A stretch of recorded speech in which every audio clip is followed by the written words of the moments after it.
Ganito pala yung technique para mas mapadali natin yung pagluluto nitong napakasarap na suman sa lihiya o sumang magkaakap. Gagawa na rin tayo dyan ng masarap na latik sauce na best ka-partner nitong suman. Bali sa paggawa nga nitong suman sa lihiya is gagamit lang tayo ng malagkit na bigas. 3/4 kilo tong malagkit na nabili ko guys. Bale huhugasan lang naman natin yan na makailang ulit para mawala yung dumi at alikabok na nakakapit dito. Then saka ko yan ibababad ng magdamag para mas mapadali natin yung pagluluto nito. Pero kung medyo nagmamadali kayo, pwede naman yung 4 hanggang 5 oras na pagkakababad sa tubig. Nga pala guys, maiba lang ako. Since malapit na yung mga inaabangang okasyon, perfect tong nabili ko sa online na stainless food tray. Nagkaubusan nito last year kaya wag ka na din magpahuli. Diyan mo na ilalagay yung mga handa mo at pwedeng diyan mo na rin diretsyong initin yung pagkain. 304 stainless na pala yan guys. Kaya sure ka talagang pang matagalan talaga to. Mamimili na lang kayo dyan ng sizes at kung may takip o walang takip ba yung kukunin nyo. O siya, naglagay na lang ako ng link dyan sa comment section ha para makabili ka na rin, di ba?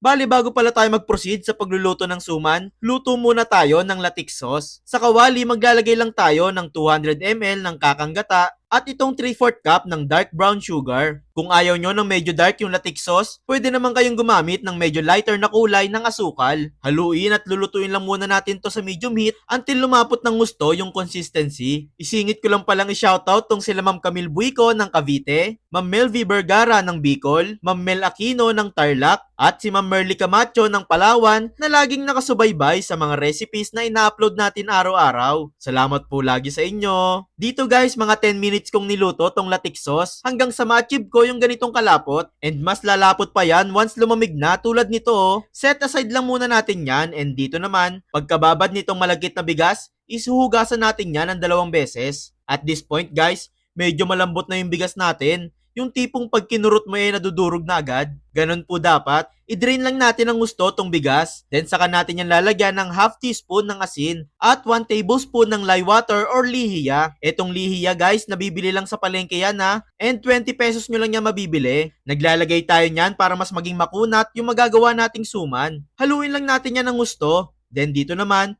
babalutin na natin tong malagkit na bigas. Bali medyo makapal dapat yung pagkakabalot natin sa dahon guys. 3 layers ng dahon yung nilagay ko dyan para di agad papasukin ng tubig yung suman natin sa loob. Dinarang ko rin pala sa apoy yung dahon bago gamitin guys para mas maging matibay at di madaling mapunit. Nga pala guys, sa mga gusto nga rin pala magpa-shoutout sa mga videos na ina-upload namin ni Mama araw-araw, pusuan mo lang po itong video na pinapanood mo. And mag-comment ka na din dyan sa ibaba kung taga saan kayo ha. Para naman sa susunod na upload namin kayo naman yung mabati ko. Maraming salamat po. Bali dito nga guys, pagkabalot sa dahon is pagyayakapin naman natin yung dalawang suman. Sana all may kayakap no? Woo! Tatalian lang natin yan ng mahigpit tulad nito. Bali yan lang yung ginamit kong panali dito guys. Pag okay na lahat, pwede na natin yung lutuin agad. Magsasapin lang muna ako dito ng daon ng saging then saka natin ilalagay yung mga nagawang suman. Bali pressure cooker pala yung gagamitin natin dito guys para less consume sa gas at sa oras. Pero pwede naman tong pakuluan sa common na lutuan guys. Pero aabot yan ng up to 2 hours sa pagpapakulo. Which is okay lang din naman. Dito kasi sa pressure cooker, 40 minutes lang natin yan lulutuin. Dapat pala yung mga suman dito is nakalubog sa tubig guys ha. Bibilang lang tayo ng 40 minutes once nag-start na yung pagsipol ng pressure cooker. And doon naman sa mga common na lutuan, magi-start kayo ng 2 hours kapag kulong-kulo na yung niluluto. After ng 40 minutes, papasingawin ko lang tong pressure cooker then saka bubuksan.